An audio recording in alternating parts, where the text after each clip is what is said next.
अस्सलाम वालेकुम। आज मैं दिखाता हूँ आपको कैरी पत्ता।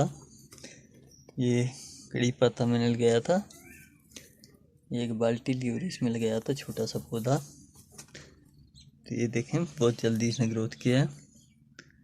ये किसी चीज़ के नीचे होगा तो ये बहुत अच्छा ग्रोथ करता है ठंड वाली जगह पे। तो अगर गर्मी, जहाँ पे गर्मी ज़्यादा पड़ती है तो वहाँ किसी भी जगह आप इसको उगा सकते हैं। पानी इसमें डालना पड़ता है। ये बहुत अच्छी चीज़ है। आप सब्ज़ी वगैरह कोई भी चीज़ बनाएं उसमें डाल सकते हैं मसाला के तौर पर। तो ये देखें माशाल्लाह कितना बड़ा हो गया है। किधर लगाया हुआ है ये, तो ये एक मैंने इधर रखा हुआ था बाहर। तो ये देखें सूख गया है, बिल्कुल मुरझा गया है। तो इन्होंने माशाल्लाह बहुत अच्छा ग्रोथ किया है। तो आप भी लगाएं घर में, बहुत अच्छी चीज़ होती है।